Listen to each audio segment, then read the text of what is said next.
தராவி விஷயத்தை விளக்கி ஆகணும், சமூகத்துக்கு நல்லா புரியணும், தப்பா புரிஞ்சிடக்கூடாது. ரசூலுல்லாஹ் தொழுதது 8+3 தான். 8+3. ரசூலுல்லாஹ்வுடைய செயல் தெளிவுதான், ரமதான்லையும் ரமதான் அல்லாத காலத்திலையும். ஆனால் ஒருவர் 8க்கு மேல் தொழுவதற்கு ஆசைப்படுகிறார், இவர் தொழலாமா? இஷாவுக்கு பின்னாடி தராவி ஜமாத்தோட சேர்ந்து 8 தொழுதுட்டாரு, 3 வித்திரம் முடிச்சிட்டாரு, ரைட் 2 மணிக்கு எழுந்துக்கிறாரு, தொழணும்னு ஆசைப்படுறாரு, நஃபீலான தொழுகை தொழலாமா கூடாதா? ஃபத்வா கொடுக்காதீங்க. அறிஞர்கள் ஆய்வு செய்கிறார்கள். இப்ப சில ஹதீசுகள் வருகிறது, இதற்கு மேல் தொழுவதற்கு ஆதாரத்தை கொடுப்பதை போல. ரசூலுல்லாஹ் சொன்னார்கள், இரவு வணக்கத்தை பற்றி ஒரு கேட்ட பொழுது 2 தொழுங்க, எண்ணிக்கை சொல்லல. இமாம் முடிக்கும் வரை தொழுங்கன்னு சொன்னாங்க, எண்ணிக்கை சொல்லல.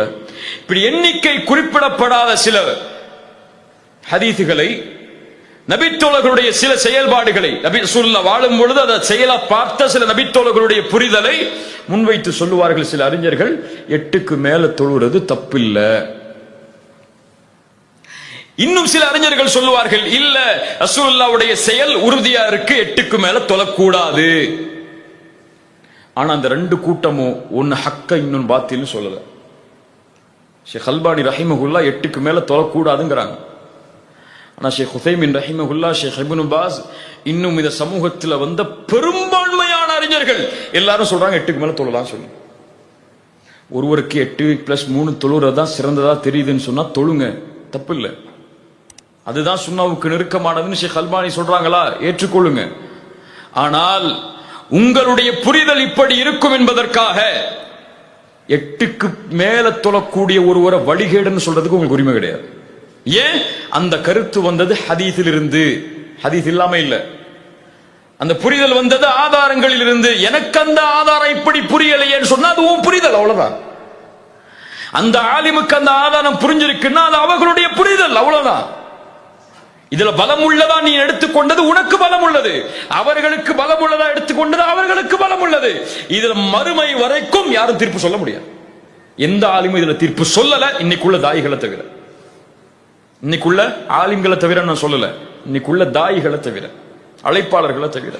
நீ முஸ்லிம் சமூகத்தை இந்த மாதிரி விஷயத்தில் எல்லாம் இதான் சத்தியம், இதான் சத்தியம், இதான் சத்தியம், மத்தெல்லாம் அசத்தியம், அவங்களோட பேசாதீங்க, சலாம் சொல்லாதீங்க, முகத்தை கட்டினா கூட திருப்பி போயிருங்க, பிதஅத்வாதிகளை புறக்கணிக்கிற மாதிரி அவங்களை புறக்கணிக்க சொல்லி இந்த சமூகத்துக்கு சொல்லி சொல்லி சொல்லி வளர்க்கப்பட்டு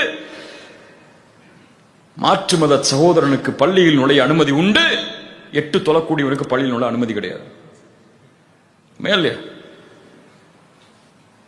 மேலே ரமதானுக்கு மட்டும் தொப்பி போடக்கூடியவருக்கு அனுமதி உண்டு, ரமதான்ல தொப்பி போடாம ஒரு பள்ளியில போய் தொழுத அனுமதி கிடையாது.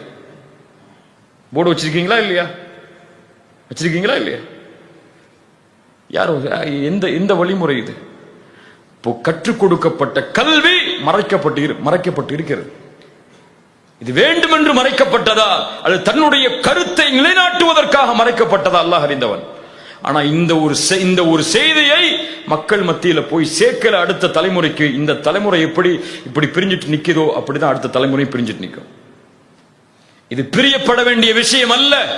ஒன்று சேர்வதற்கு 1000 காரணங்கள் உண்டு, இதுவெல்லாம் பிரியறதுக்கு காரணம் இல்லை.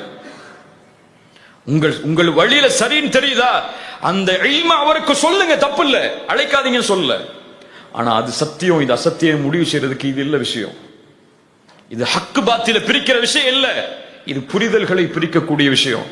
நீங்க சொல்லக்கூடிய 8க்கு மேல தொழக்கூடாதுங்கிற கருத்து, இப்ப என்ன கேட்பீங்க, ஏன் கருத்து என்னன்னு கேட்பீங்க. பல பேர் நினைப்பீங்க இவர் எப்படி தொழுவாருன்னு சொல்லி. அது இல்லைங்க முக்கியம். அப்படி 8க்கு மேல தொழலாங்கிற கருத்துல பெரும்பான்மையான உலமாக்கள் உண்டு. அப்ப நீங்க அதுல உள்ளவர்கள் எல்லாம் வழிகேடு என்றால் இவர்கள் எல்லாம் யார் சொல்லக்கூடாது. கண்ணியத்தை பேணணும், இந்த மாதிரி விஷயங்கள்ல மதிப்பை பேணணும். அது உலமாக்கள் மத்தியில பின்னாடி நான் சொல்லுவேன், அது உங்களுக்கு புரியும் இன்ஷா அல்லாஹ். இப்படிதான் எல்லா விஷயத்திலையும் சஹாபாக்கள் காலம் முதற்கொண்டு உலக பிறையா ஊர் பிறையா கருத்து வேறுபாடு இருந்துச்சு. இன்னைக்கு இல்ல, இன்னைக்கு ஆரம்பிச்ச விளக்கம் இல்ல. தமிழ்நாட்டுக்கு புதுசு, 10 வருஷம் முன்னாடி வந்தது. நாங்க எல்லாம் ஒரு பெருநாள் தானே தொழுதுட்டு இருந்தோம் 10 வருஷம் முன்னாடி. இப்பதானே 4 பெருநாள் தொழுறோம் சொல்லி நம்ம இப்ப சொல்றோம். ஆனா 10 வருஷத்துக்கு முன்னாடி அரபு உலகத்துல சாதாரணம். அவ்வளவு உலமாக்கள் இதை பிரிஞ்சிருந்தாங்க, சஹாபாக்கள் பிரிஞ்சிருந்தாங்க இந்த கருத்துல. இது சத்தியம் வழிகேடுன்னு பிரிக்கல, இதனால சமூகம் பிளந்து கிடக்குன்னு சொல்லல. அது ஒரு புரிதலா பார்த்தாங்க. ஆதாரங்களை புரிந்து கொள்றது, ரெண்டு பேருக்கு ஒரே ஹதீஸ் ஆதாரம். பிறையை பார்த்து நோம்புவீங்க, எந்த பிறையை பார்க்கிறது? புரிதல வரக்கூடிய வேறுபாடு இது வரத்தா செய்யும். இப்படி எல்லா மஸ்அலாவுடைய விஷயத்திலும் கருத்து வேற்றுமை வரும். எல்லா கருத்தையும் ஒன்னாக்கணும் நினைச்சா அது முடியாது. ஒன்னாக்கலாம், என் ஜமாத்து தான் சொர்க்கத்துக்கு போகணும்னு சொன்னா ஒன்னாக்கலாம். இல்ல ஒருத்தர் வழிகேடன் நிரூபிக்காம ஒன்னாக்க முடியாது. அல்லாஹ் ரப்புல் ஆலமீன் நமக்கு புரியக்கூடிய ஆற்றலை தரும்.